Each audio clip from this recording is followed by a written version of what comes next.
Selamat sore kawan-kawan semua, khususnya kawan-kawan alumni Universitas Jana Badra.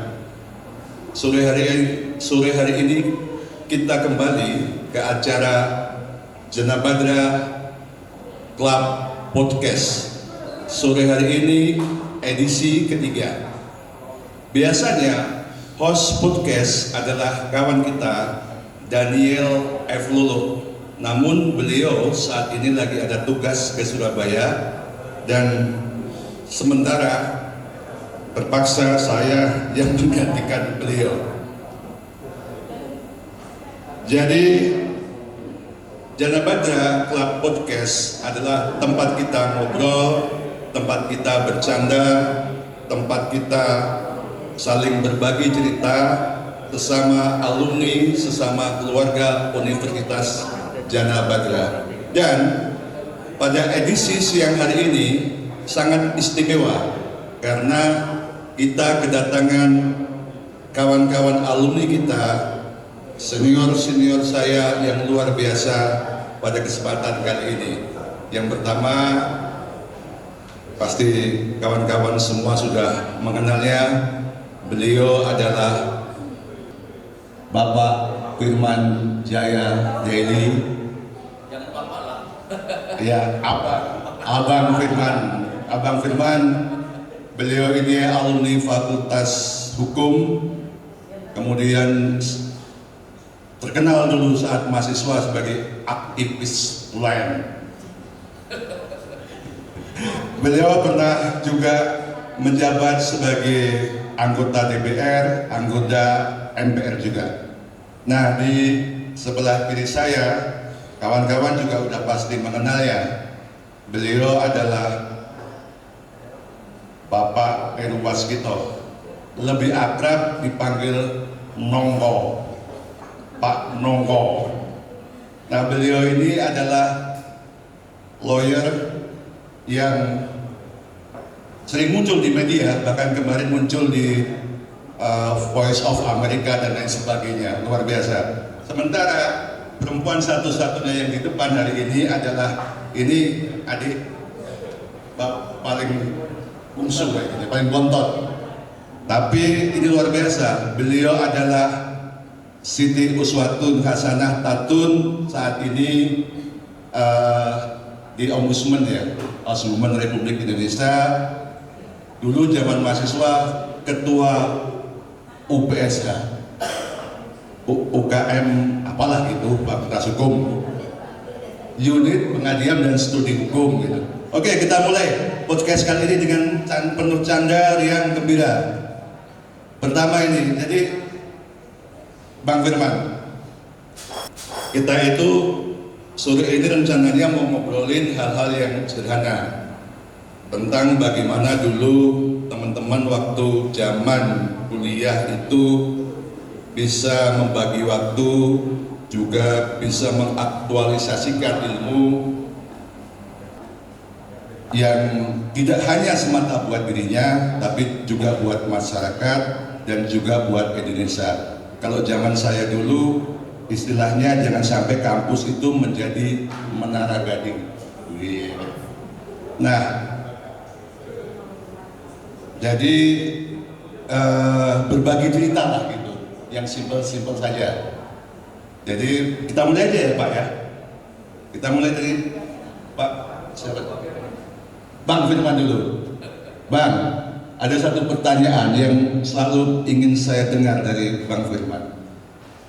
Bagaimana dulu Abang itu bisa bagi waktu sehingga bisa lulus relatif agak cepat? Relatif loh ya. Tapi itu jangan ditanya ke saya. Itu nanti maksud. Nah, tetapi juga bisa beraktivitas. Bahkan kalau tidak keliru, Abang adalah salah satu aktivis yang cukup populer zaman dulu. Di ekstra kampus juga aktif, di kampus juga aktif. Itu gimana ceritanya, Bang? Satu mic nih. Halo. Ini aku itu ngerjain kita ini. Kalau relatif cepat sih enggak, malah lebih di atas standar. Karena hampir 6 tahun ya, 6,5 tahun kan. Tapi memang yang wisudanya yang lama, selesainya memang relatif jauh dari agenda wisuda ya, karena kalender konstitusi wisuda itu kan kalau di kampus relatif itu tidak banyak ya. Biasanya kan standarnya sekarang ini 4 kali malah, tentunya bisa juga 3 kali, tapi dulu bisa 2 kali, bahkan bisa sekali juga, karena menunggu yang lulus supaya wisudanya tidak 10 orang ya. Jadi, tetapi mungkin yang poinnya adalah memang kebetulan IP saya juga nyaris 4. Nah, itu jadi saya juga bersyukur itu ya. Lalu yang kedua, kebetulan skripsi benar ya, itu hampir 500 halaman itu. Jadi walaupun sebetulnya 250 ya, 253, tapi kan namanya lampirannya. Tapi memang itu saya secara pribadi juga saya niatin, karena ingin membangun perspektif soal pembangunan hukum kepidanaan ya dalam konteks sistem ketatanegaraan saat itu ya, apalagi kan juga kita aktivis ya. Jadi misalnya soal skripsi waktu itu judulnya disparitas penerapan ancaman pidana mati terhadap pembunuhan berencana, jadi 340. Jadi memang saya termasuk yang kurang setuju hukuman mati. Mungkin karena aktivis ya. Biasanya latar belakang aktivis, apalagi soal hak asasi manusia itu tidak setuju. Tapi soal ada pilihan kita bahwa itu kejahatan luar biasa, extraordinary crime, itu soal lain lagi. Tapi memang guru besar saya itu Profesor Dr. Bambang Purnomo, guru besar hukum UGM, memang setuju hukuman mati. Itu yang bikin lama sebenarnya, tapi pada akhirnya saya mengikuti guru besar, tapi dengan merumuskan ulang judulnya. Nah, sebetulnya dalam kesimpulan juga saya tetap sepakat bahwa memang pelanggaran HAM itu tidak pakai. Jadi saya kira ada 2 poin ya, Mas Eko, yang Mas Hero dan Mbak Siti dan kawan-kawan sekalian, yaitu soal memang indeks prestasi itu nyaris 4. Memang A semua ya. Kemudian juga ya tadi itu soal skripsi, dan saya meneliti di Pengadilan Negeri Solo, Surakarta ya, dan Pengadilan Negeri Surabaya yang PN itu pernah menjatuhkan pidana mati di PN itu. Jadi saya riset.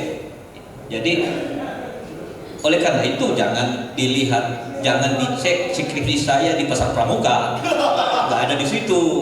Asli ini di kampus Jana Batra. Nah, relasi antara kenapa kita menjadi aktivis ya, saya juga tidak mau menyebut aktivis ya. Yang aktivis itu Mas Heru lah ya, berat itu aktivis.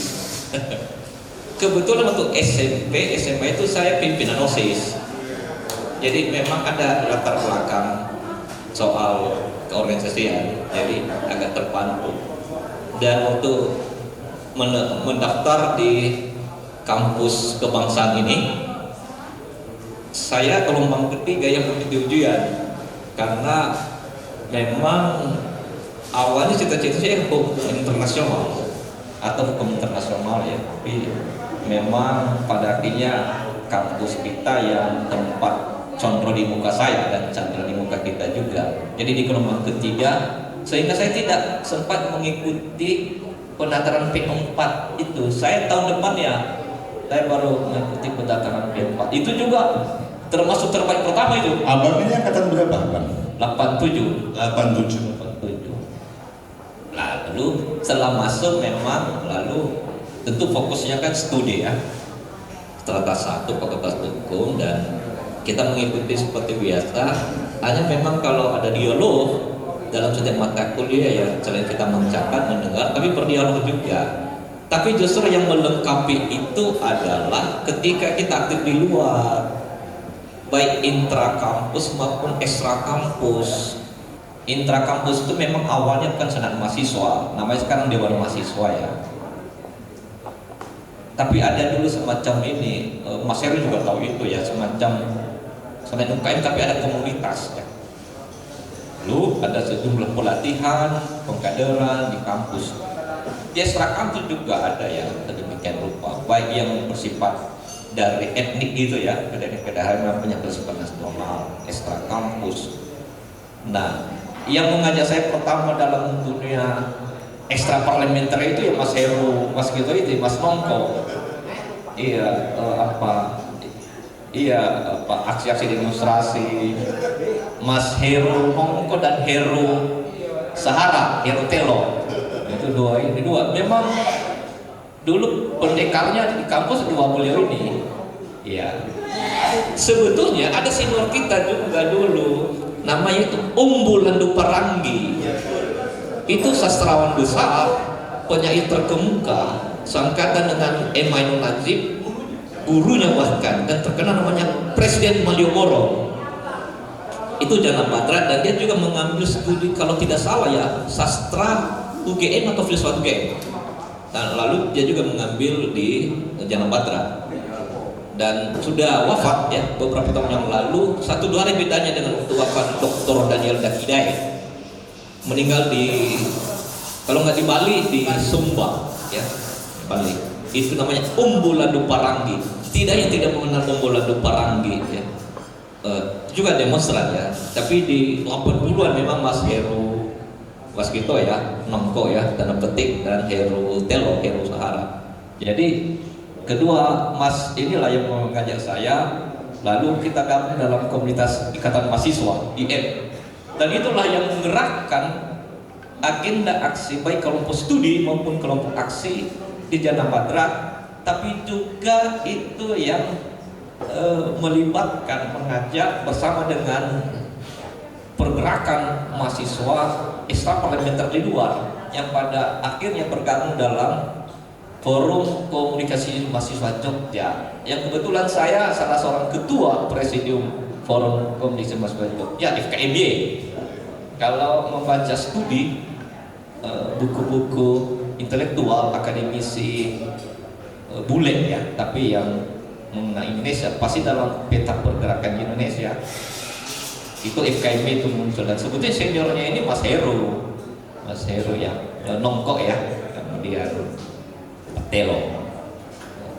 Walaupun yang agak difokus itu ini Nongko, sebab kalau Mas Telo nyeni gitu, kesenian ya, kebudayaan. Lalu kita masuk di dalam senat mahasiswa. Jadi sebenarnya the real itu ya kami, saya pimpinan senat ya, sekarang namanya semacam presiden mahasiswa ya. Itu, tapi itu ada benang merah ketika SPC mata pimpinan OSIS ya. Yang kedua karena lingkungan pergaulan dengan teman-teman.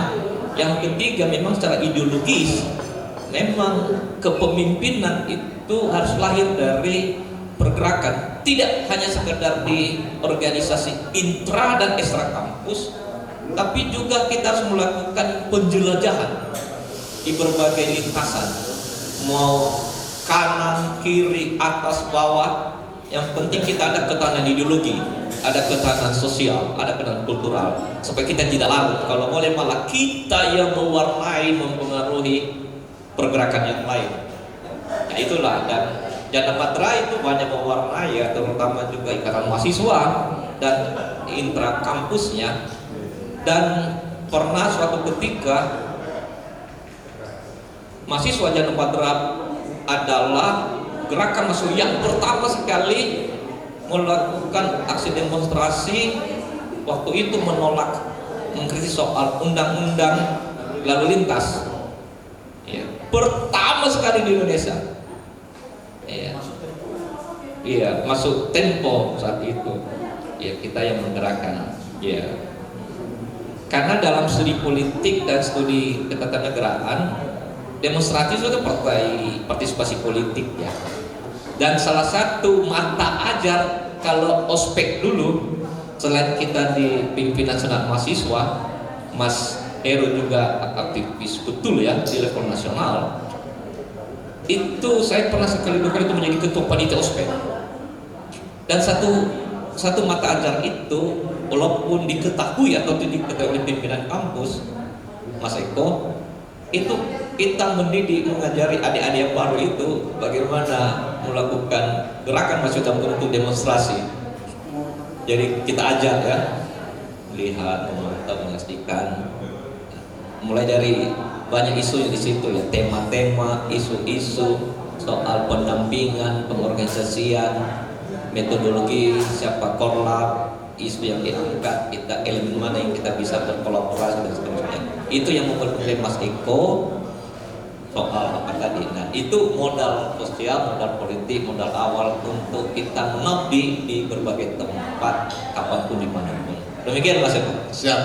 Jadi, Bang, seorang mahasiswa yang aktif, ini kalau meminjam dari pengalaman Bang Firman, tidak harus mengganggu studinya. Artinya apa? Tadi IP hampir 4 dengan sekian aktivitas, kan begitu Bang? Itu kan berarti tidak ada persoalan bahwa kemudian ketika aktivitas mahasiswa itu seringkali diasumsikan mengganggu kuliah, kan begitu? Oke, itu poin kuncinya. Kemudian Pak Heru Nongko, mic-nya hanya 2. Pak Heru, satu pertanyaan yang ini yang mungkin juga pengen diketahui oleh kawan-kawan yang hari ini masih mahasiswa. Apa sebenarnya yang kemudian mendorong waktu itu Pak Heru Nongko itu mau istilahnya meluangkan waktu lah, tanda kutip ya, atau bahkan mengorbankan waktunya. Kan bisa tuh kuliah sambil pacaran, kuliah sambil bla bla bla bla, tapi malah memilih rapat kan gitu, diskusi. Itu apa itu? Enggak, kalau menurut saya itu pergaulan. Kebetulan gitu saya itu kosnya dulu tidak di tempat yang homogen anak Jana Badra. Ada anak UMB, ada anak ISI, ada anak UII. Jadi kita bertarung ide kalau dalam bahasa ilmiahnya itu. Kita bermain apa, kemudian ketika itu ada peristiwa datangnya Mendikbud Fuad Hasan ke ISI. Nah, kita di kos-kos, kebetulan saya kos di Wiro Brajan waktu itu. Nah, di Wiro Brajan itu kan kumpul beberapa anak-anak itu. Gimana kalau kita sambut ini Fuad Hasan? Temanya waktu itu menolak NKKBKK. Nah, itulah mulai kita kemudian dan dari kos itulah kemudian kita bikin jaringan antar kampus, antar daerah, kemudian jadilah kemudian ada kemudian meletus kasus Kedungombo. Nah, dari beberapa kota, Salatiga, Semarang, kota-kota besar yang ada universitasnya lah, membuat kemudian yang namanya KSK BKO. Dari itulah, jadi intinya menurut saya, kenapa kita terjebak dalam tanda petik menjadi aktivis, itu karena pergaulan. Tiap malam kita misalnya diskusikan, ya namanya mahasiswa itu kan kadang-kadang, maaf ya, kadang-kadang so intelektual gitu dengan membedah buku apalah kan kalau zaman saya dulu, zaman Firman mungkin teori ketergantungan gitu. Budiman. Iya kan gitu. Wah, dari itulah kemudian kita muncul. Gimana kita caranya melawan negara lah, itu sangat hebat lah menurut kita dulu gitu. Itu kalau menurut saya. Ya, satu poinnya adalah bahwa mahasiswa itu harus romantis gitu. Ya betul itu. Artinya kalau kemudian mahasiswa itu atau perkuliahan itu hanya dimaknai di kos, ke kampus, ke kos lagi, ya itu kayak lembaga, mohon maaf ya, kayak aktivitas yang tidak ini gitu. Lembaga kursus lah. Khusus lah kan begitu. Kalau universitas mahasiswa kan harus begitu. Tapi yang menarik itu adalah Kak Siti ini. Ini menarik. Beliau ini aktif. Saya sempat dengar dari seorang kawan. Patun itu aktif, tapi kuliah hanya 3,5 tahun. 3,5 tahun. IP juga sama dengan Bang Firman, hampir 4. Ini kok iso itu? Kenapa bisa begitu itu? Ya. Baik, terima kasih Bu. Ya. Tadi udah ada bocoran ya dari Eko, benar Bu. Saya memang lulus waktu itu 3,5 tahun dengan IP kalau tidak salah 3,9 sekian, saya lupa. Dan saya lulusan terbaik Sejana Badra di periode itu. Makanya saya pidato lah di depan Pak Rektor dan lain-lain Pak ya. Ya, baik. Pada saat di kampus dulu, Bung, saya memang nggak banyak ya aktif di intra kampus. Saya intens di UPSA dan di BEM, gitu.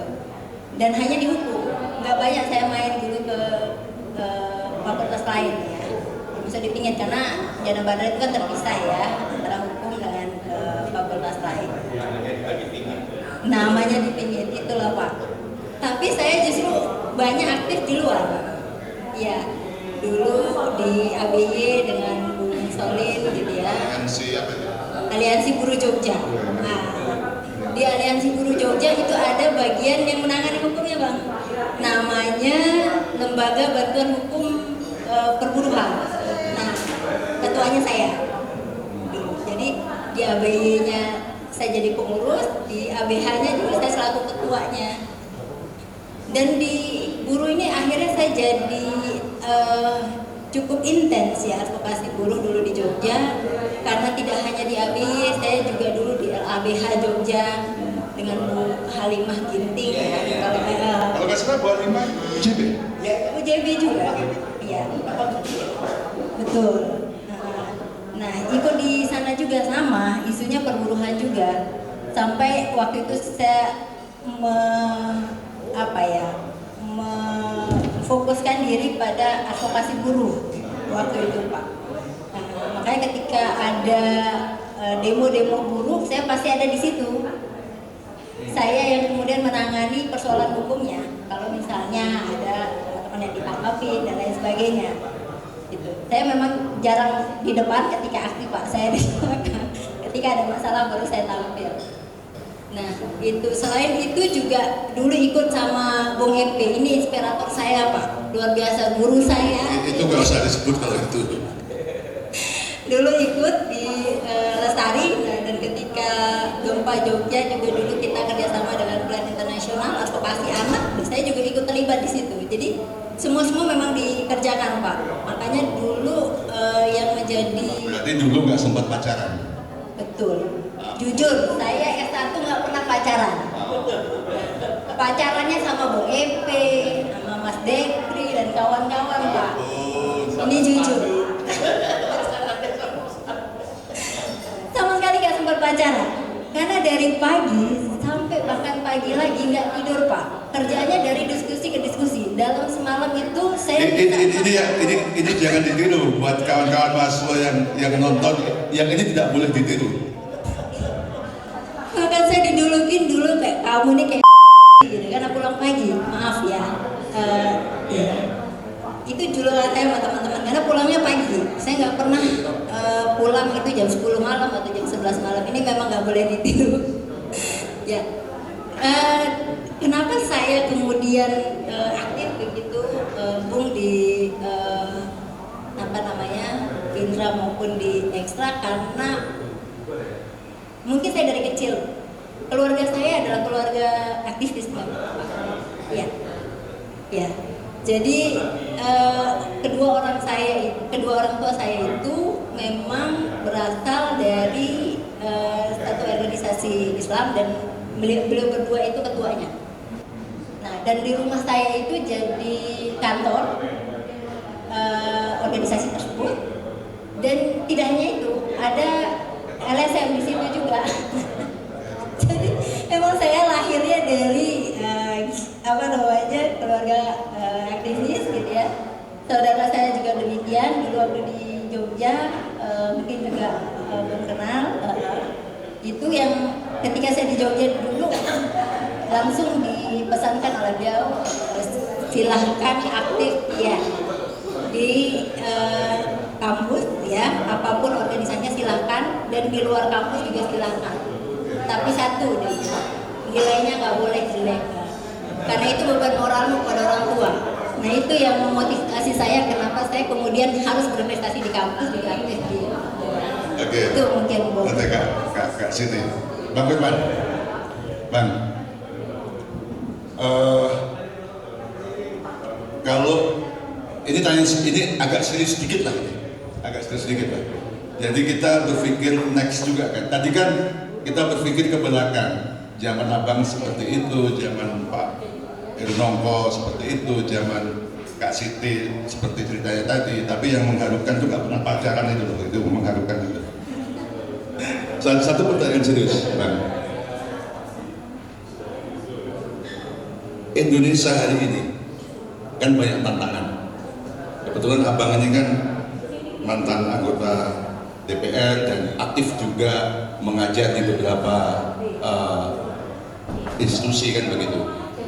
Nah, kita ini banyak tantangan, baik internal Indonesia sendiri, persoalan-persoalan domestik maupun kemudian persoalan-persoalan global. Nah, ini agak serius, termasuk juga perkembangan teknologi.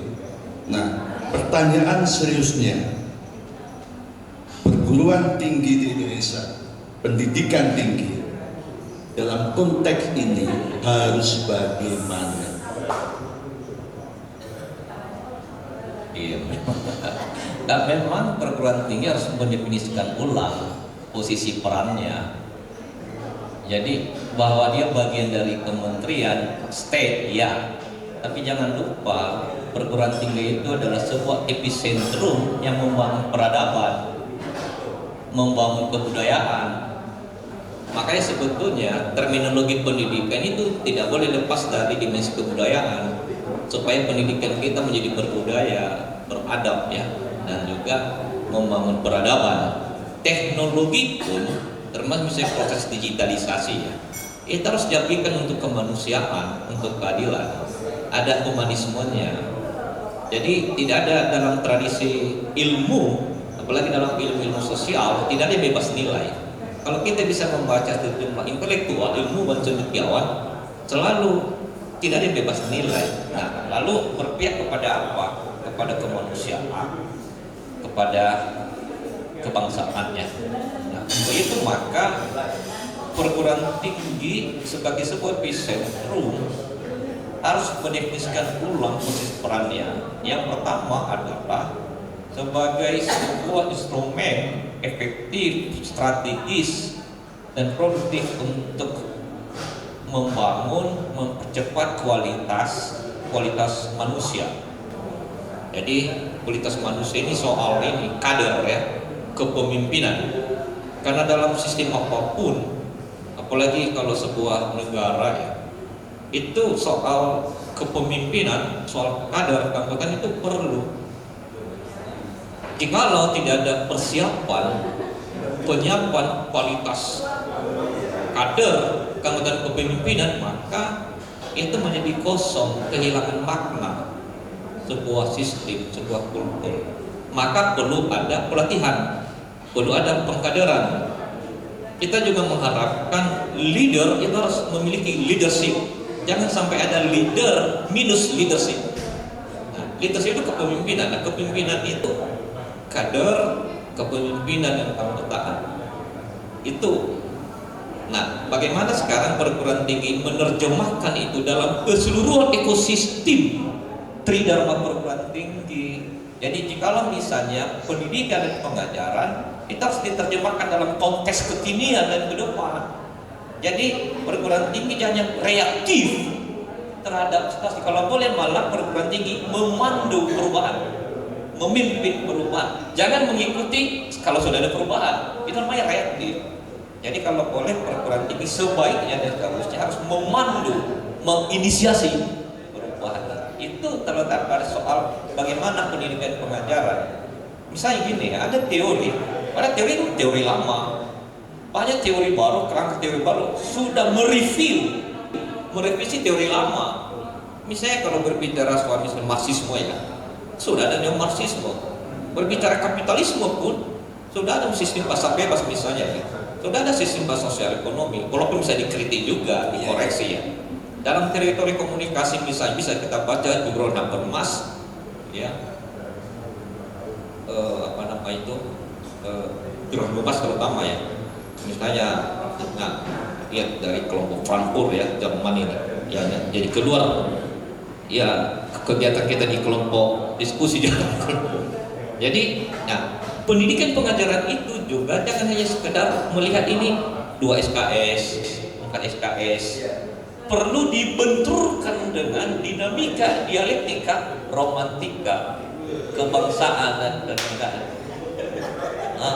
Itu loh. Dalam terminologi tadi romantika, Bung Eko ini kan romantika dalam arti bukan negatif ya, tapi romantika dalam arti, tapi bukan pesta buku dan apa ya, beda lagi tuh. Bukan halode ya.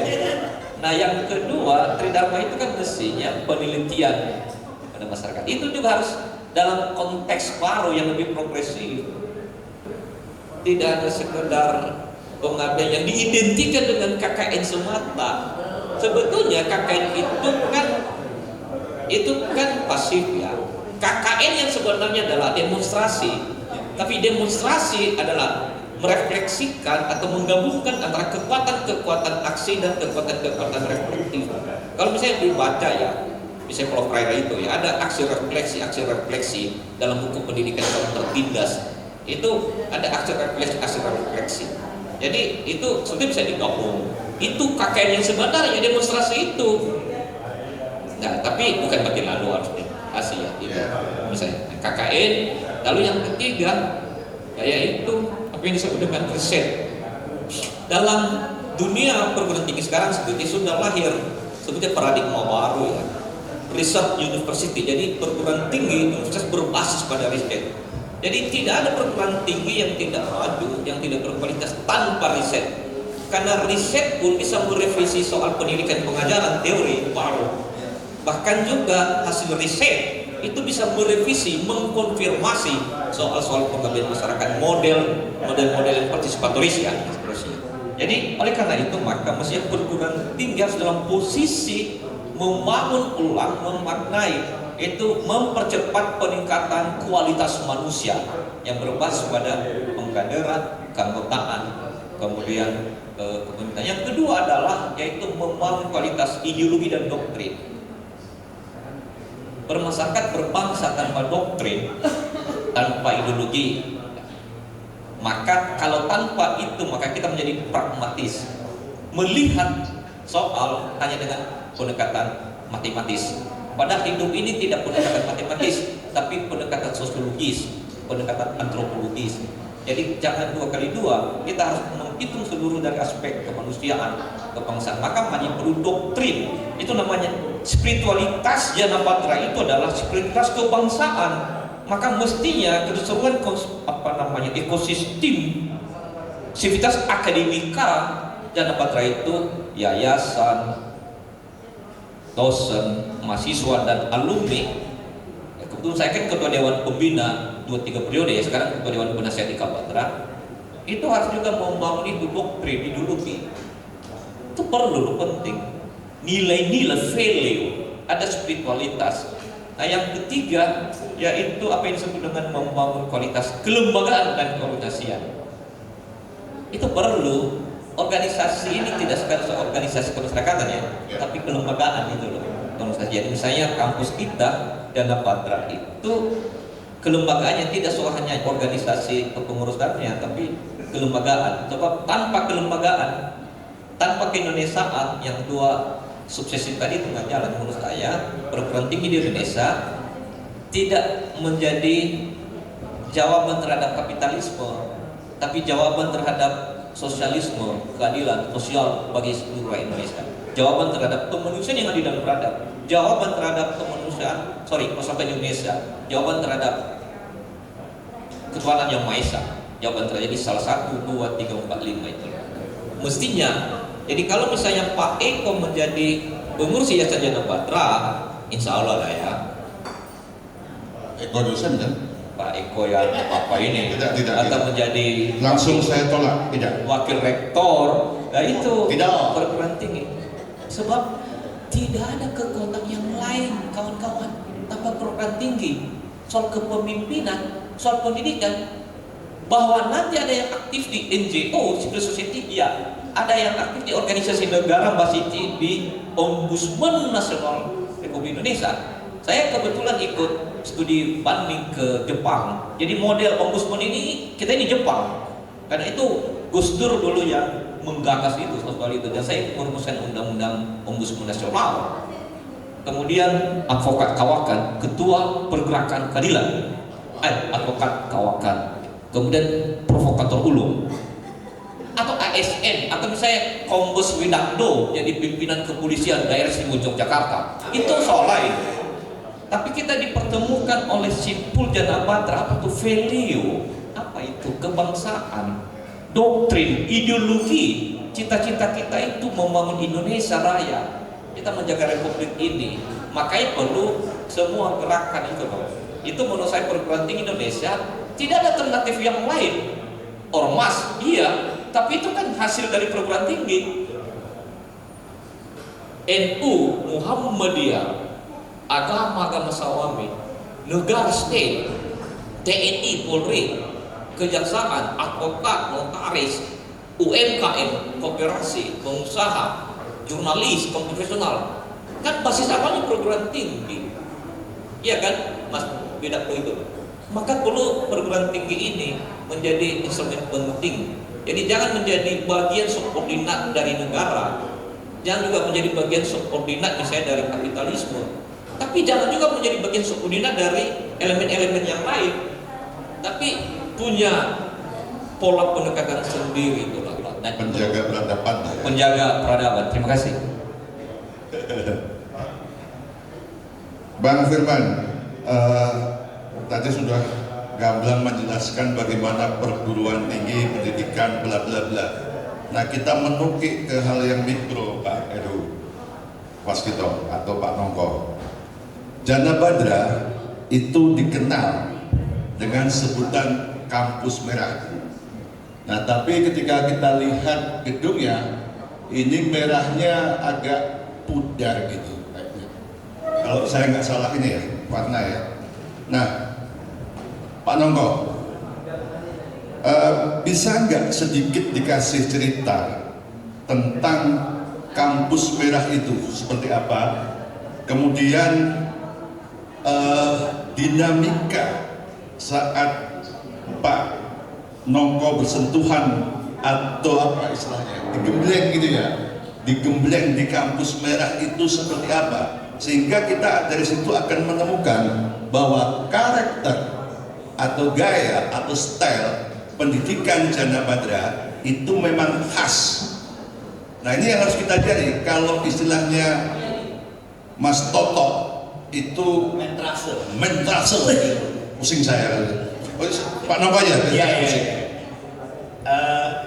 Saya termasuk generasi yang beruntung ya, pernah ketemu dengan almarhum Pak Purwo. Pak Purwo ini rektor pertama kita. Jadi dari beliaulah kemudian nilai-nilai itu diajarkan ke kita. Satu lagi, dulu ada mata kuliah kejanabdraan ketika zaman saya. Sekarang masih ada apa enggak? Kejanabdraan. Ada dulu, waktu zaman saya itu ada. zaman saya sudah tidak ada. Itu waktu itu yang mengajar Pak Drasman. Iya, Citro Sujoyo. Itu sekretaris yayasan kalau nggak salah.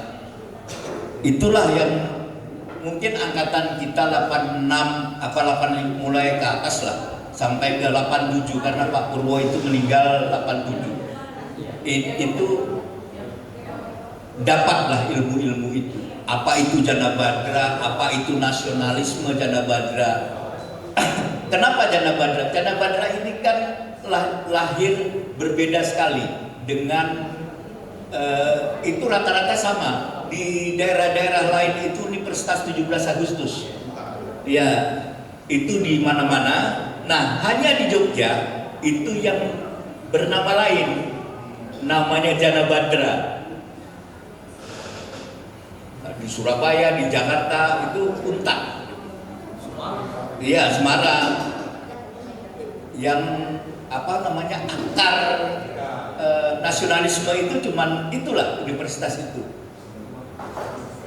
Jadi agak lain lah Jana Badra. Iya, ya mungkin nasionalisme kejawen kali kan kita kan nggak paham lah.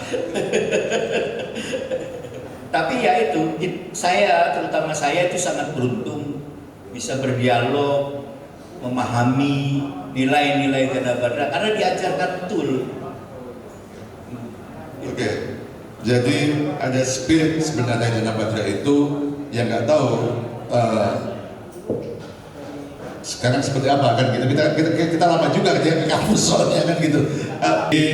Sebenarnya hadir di sini itu banyak tokoh hari ini sebenarnya. Cuman kamera belum dikelilingkan ini kayaknya ini. Nah, ada yang mau bicara? 1-2 orang tentang tema tadi? Ada yang mau bicara dari hadirin yang ada di sini?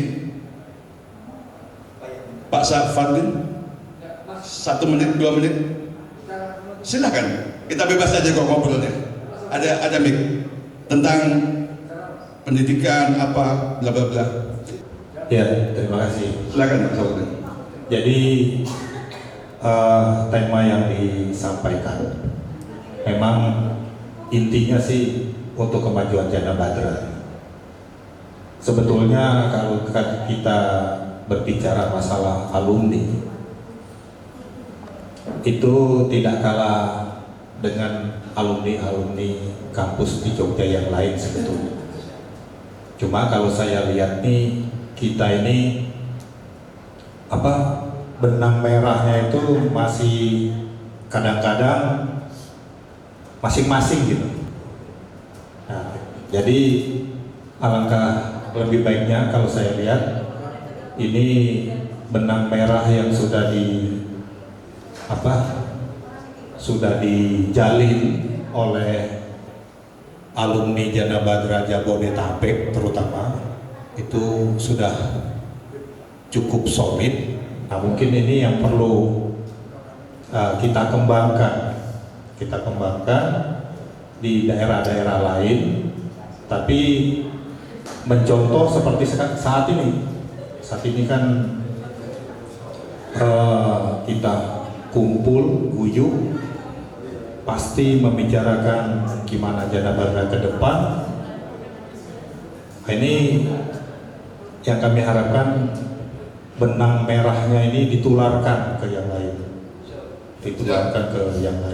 Jadi ya kita lihat, kita evaluasi mungkin. Jadi langkah-langkahnya ini tidak sampai di sini. Siap. Nah, jadi mungkin yang direncanakan kalau saya baca di grup WA Jana Badra Club itu masukan dari teman-teman sudah sangat bagus sekali. Jadi dari masing-masing bagian seperti saya di Kementerian Pertahanan mungkin yang sekarang lagi dikumandangkan itu komponen cadangan ataupun bela negara. Kampus kita mungkin ya bisa juga nanti kalau seperti UPN itu kan sudah program wajib, UPN Jakarta, UPN Jogja, UPN Surabaya untuk sebagai bela negara. Jadi saya harapkan mungkin kalau memang ada benang merahnya untuk ke kampus kita nantinya untuk materi bela negara, saya bisa menyambung lidahnya sebagai Kementerian Pertahanan bersama dengan kampus kita tercinta. Mungkin Terima kasih. Terima kasih. Sarifudin. Ada kawan-kawan lain? Mas Widarto. Oke. Ayo siapa kawan-kawan lain? Ada dari jurnalis terkemuka juga di sini. Dari salah satu TV nasional. Ngomong sebentar lah. 1 jam, 1 menit aja. Udah sebentar. Mohon berdiri Mas Andi. Ya. Terima kasih sudah bisa menghadiri acara pertemuan alumni di Jalan Benda Club ini. Saya merasa bangga dan bahagia bisa hadir di sini, menyaksikan para senior dan junior bisa hadir untuk membangun kebersamaan, membangun jaringan. Juga banyak teman-teman yang saya kenal lama juga, termasuk Bang Firman dulu bersama saya sering acara bersama dulu di TV One di Indonesia Raya Club, juga di KPD Indonesia Malam. Dan lama gak jumpa Bang ya, sekitar 10 tahun gitu. Ya saya berharap agar acara ini bisa terus berlanjut, bisa semakin maju, bisa membangun jaringan dengan berbagai lembaga dan juga alumni yang lain, sehingga kita bisa memberdayakan para lulusan dari Jalan Benda juga junior kita agar bisa mempunyai harapan masa depan yang bagus dan kita bisa membantu juga untuk Jalan Benda bisa mendapatkan adik-adik yang baru dengan jaringan yang lebih luas.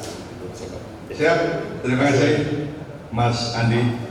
Kak Sofi di Sud Mas, itu ini kakak-kakak kita yang cantik jelita. Kak Sofi, Kak Evi, ayo. Ada yang setengah menit beres, nggak apa-apa. Oke, kalau Naomi. Susan.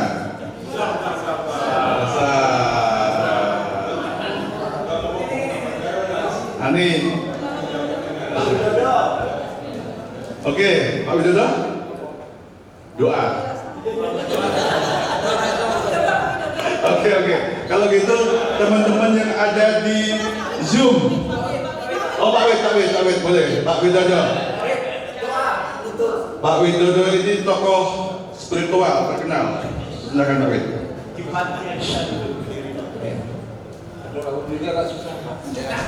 Assalamualaikum warahmatullahi wabarakatuh. Jangan disuruh doa saya, doanya banyak nanti malah bingung malah.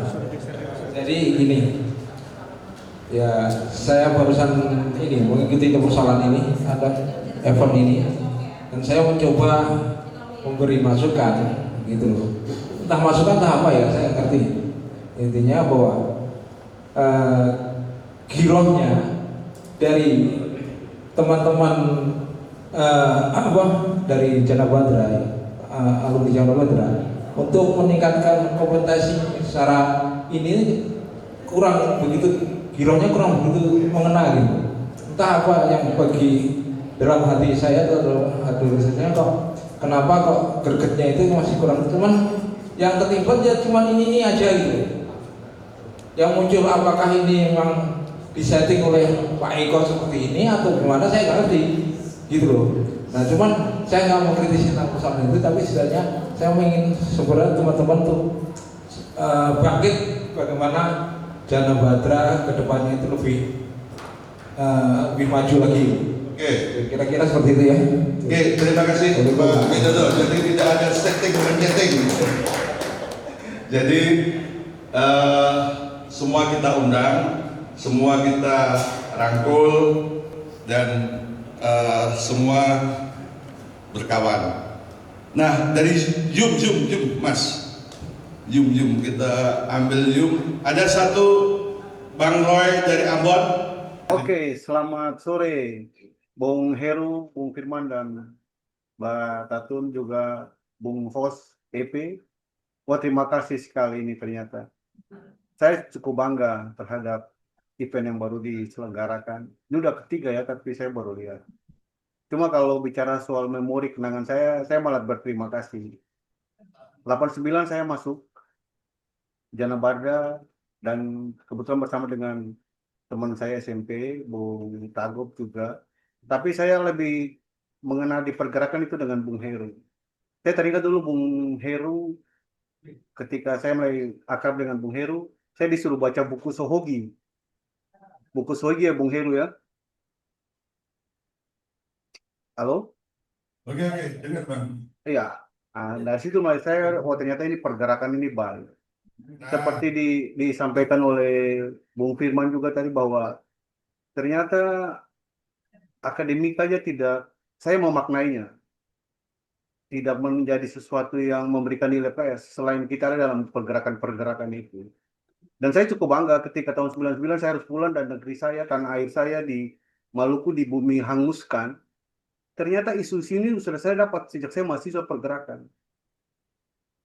Saya 98, 99 saya pulang ke Ambon. Dan saya udah tahu ini pasti larinya kemana. Nah saya bersyukur gitu bahwa ini pergerakan ini, saya dulu ada di sana itu sangat baik.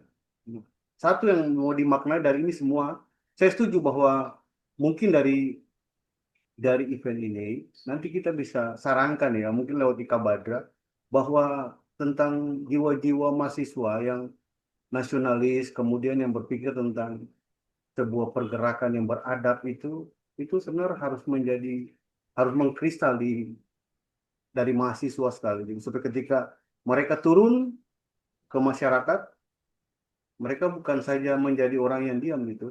Saya dulu teringat ya, Bung Nongko mungkin pernah bilang sama teman kita yang udah almarhum Ridwan, itu dia bilang kita nih mahasiswa jangan kita aktivis kayak WC gitu.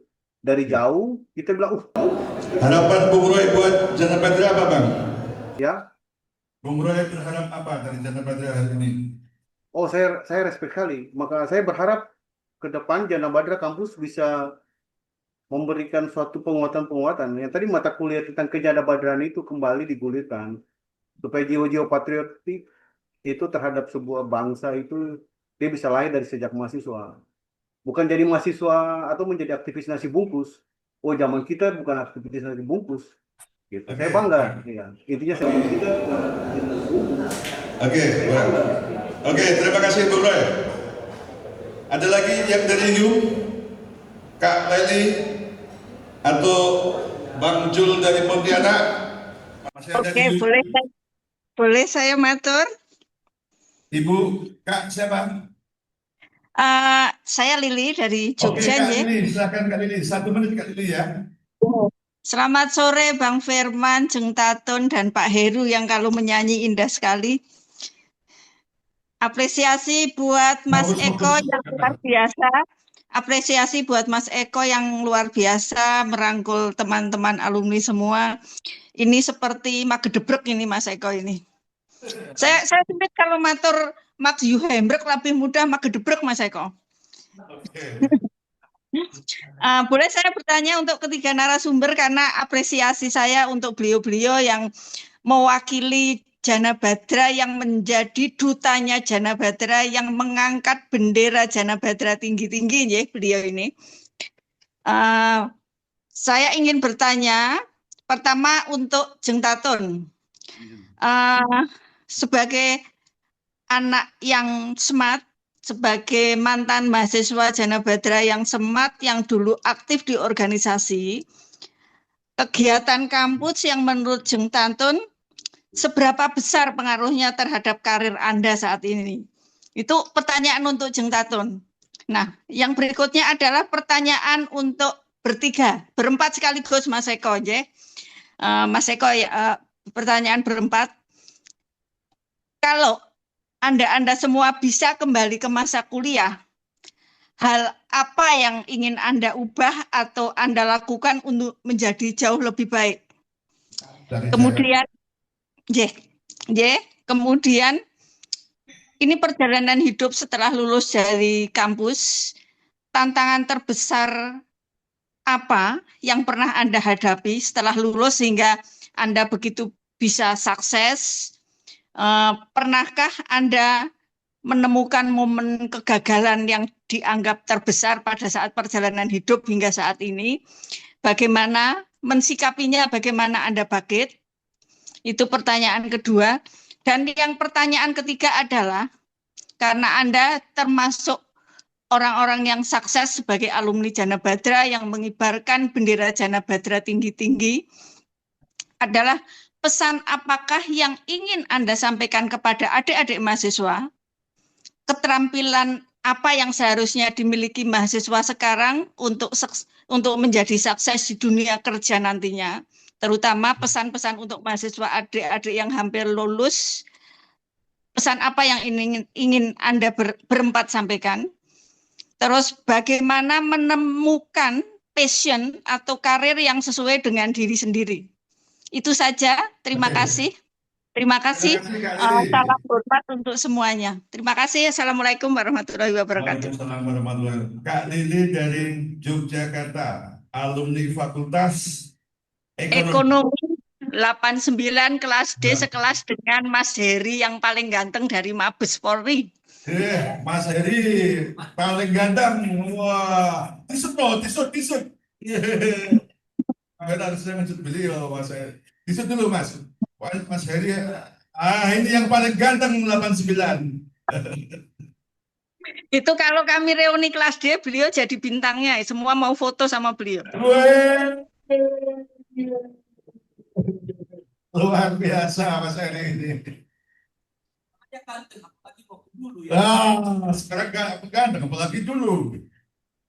Oke, dari Zoom ada lagi nggak? Bang Jul kali. Bang Jul masih ada di Zoom nggak? Lanjut. Bang Jul, Lanjut dulu. Baru buka ini. Yang lain dulu.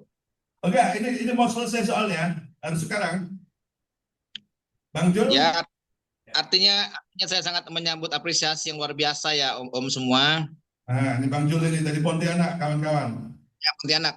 Bang Jul Pontianak ya. Jadi saya angkatan 91. Ya, terima kasih lah atas apresiasi untuk kawan-kawan semua lah. Mudah-mudahan ini bisa menjadikan batu loncatan pertama untuk kita lebih kompak lagi lah, intinya seperti itu. Dan harapan saya ke depan sih segera dibentuk perwakilan-perwakilan di daerah-daerah.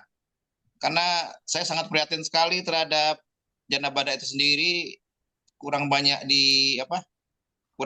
diingat orang ataupun orang banyak nggak mengetahui lah gitu ya. Jadi kawan-kawan kita lah, yuk kita sama-sama memikirkan juga untuk daerah Indonesia Timur khususnya untuk kita kenalkan Jana Badra itu, karena kita sendiri sudah ya artinya adalah reputasi di daerah-daerah, tapi kita pun tidak dikenal kita itu dari mana dan seperti apa gitu. Mungkin itu aja lah. Mungkin. Oke, terima kasih Bang Jul dari Pontianak. Jadi kawan-kawan semuanya hadir di podcast ini tidak hanya kawan-kawan alumni di Jakarta, Bogor dan sekitarnya, tetapi hadir dari Sabang sampai Merauke. Tadi hanya kita ambil karena waktu, hanya ada 3 dari Jogja, dari Ambon dan dari Pontianak. Satu hal lagi, podcast ini juga didukung dan disponsori oleh kawan-kawan alumni semuanya dari Tegal. Ada sponsor berupa sini makanannya Tegal. Ani sini nih. Enggak, ini harus dimunculkan ini. Nah, dari Tegal ada namanya ada Mirong. Ini sponsor kita Mirong dari Tegal, dari alumni Tegal.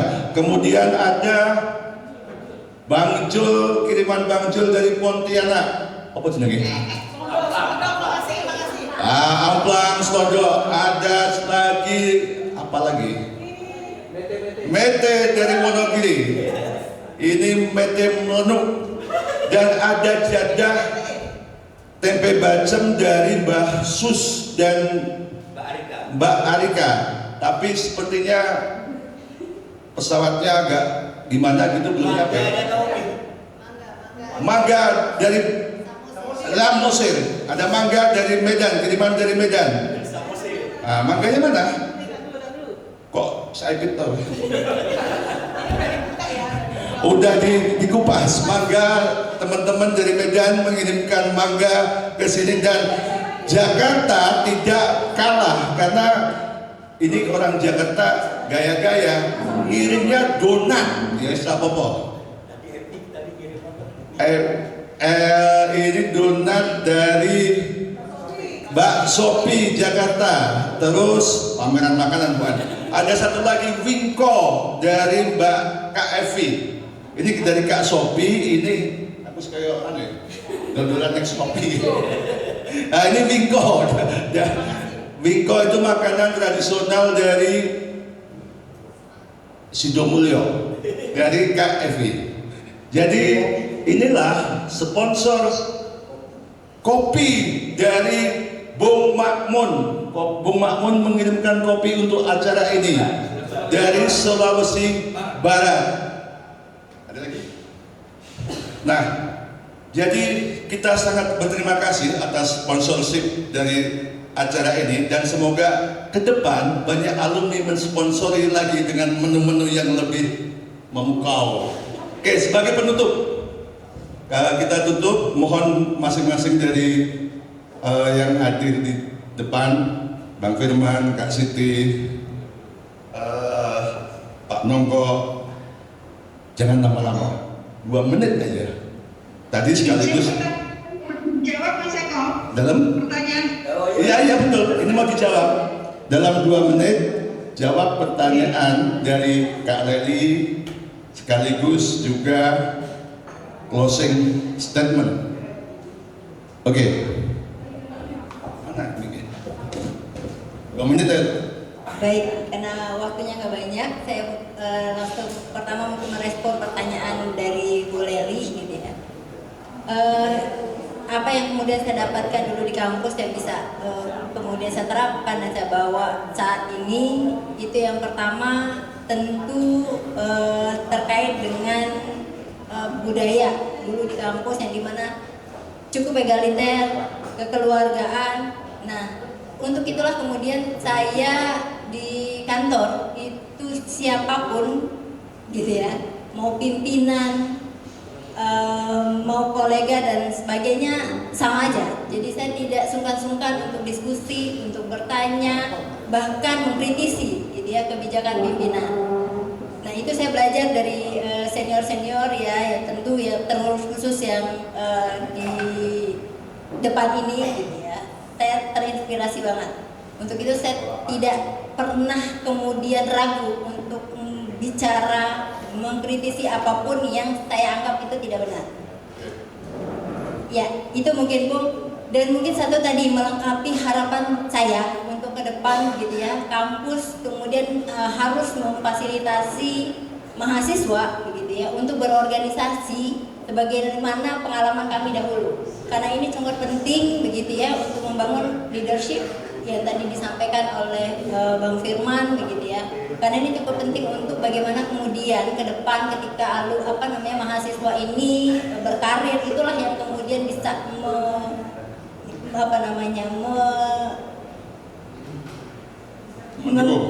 mendukung karir mereka ke depan. Nah itu mungkin. Oke. Terima kasih Kak Siti. Bang Firman, 2 menit Bang. Iya. Pada dasarnya, pada akhirnya kan kita ini mengabdi, melayani masyarakat, bangsa dan negara. Itu inti dari hidup sebetulnya. Nah, bagaimana supaya hidup kita berarti dan bermakna, maka tentu kita memperkuat kapasitas kita. Maka kalau kita berbicara hari ini soal alumni, maka tidak lepas dari soal perguruan tinggi. Maka Universitas Jana Badra itu khususnya kita sekarang dan kepada mahasiswa lah ya, kita nggak pada posisi mengajari menggurui mahasiswa ya, karena zamannya sudah berubah, situasi kondisi berubah. Tapi paling tidak fokusnya adalah fokus kuliah itu memang pada akhirnya. Tapi supaya ini menjadi komplementer, melengkapi ya aktif aja di organisasi. Organisasi itu kan tidak harus formal ya, bisa juga dalam bentuk misalnya himpunan mahasiswa jurusan, UKM, unit kegiatan mahasiswa. Tidak harus juga di kampus, bisa di luar.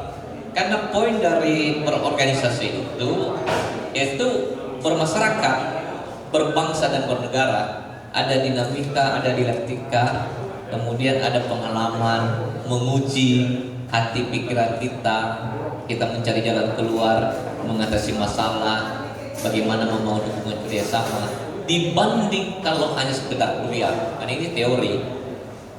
Kalau IP-nya pun IP 4, kalau minus pengalaman, minus hidup bermasyarakat, minus kepemimpinan, gak ada artinya. Jadi fokus itu, tapi ada dimensi yang lengkap. Yang kedua, harapan itu tadi harapannya. Nah, ini juga menjadi tantangan kami dulu, menjadi juga ada tantangan lain ya bagi mahasiswa. Sehingga ketika misalnya kita mengambil, walaupun kami ini tidak lengkap loh, tidak sekedar, bukan berarti kalau kami di depan ini lalu kami sempurna lengkap. Ini berbagi pikiran aja, berbagi informasi, berbagi pengalaman. Kita sambil belajar untuk, tapi paling tidak dari dulu itu kita tertantang bagaimana supaya hidup ini bermakna, berarti.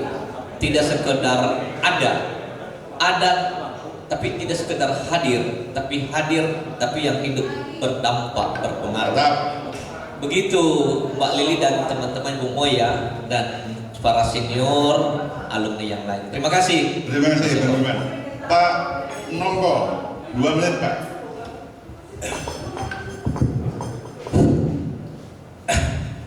Kalau saya begini, terutama buat adik-adik ya, saya itu pernah menjadi HRD Pertamina-nya Kerajaan Thailand. Jadi ketika orang mendaftar kerja ke tempat kami, saya yang memutuskan itu. Saya lihat dulu CV-nya, dia organisasinya apa, dia bergaul di mana. Saya tidak melihat itu IP-nya berapa, tapi pergaulannya kemana, itunya kemana. Kalau yang cuma hanya IP, tidak ada pengalaman organisasi, saya campakkan itu. Jadi intinya buat adik-adik, bergaullah kalian. Banyaklah jalan, banyaklah mencari ilmu di luar, karena di luarlah sarang ilmu itu, bukan di dalam kampus. Tentu tidak mengabaikan kampus gitu. Demikian. Terima kasih Pak Nongko. Oke kawan-kawan semuanya, karena waktu sudah mulai menginjak senja. Bukan malam, senja. Nah, kita juga punya keterbatasan. Adakah Bang Firman ada acara lagi, Pak Nongko juga ada acara lagi. Kita akhiri podcast edisi kali ini dan akan bersambung dengan Jana Badra Club Podcast yang akan datang. Dan semoga saat itu hostnya bukan saya lagi. Nah, kata-kata akhir di podcast kali ini adalah kampus bukanlah bangunan, tapi kampus adalah jiwa yang terbentuk. Ya. Salam Jana Badra, merdeka, merdeka, merdeka. Terima kasih.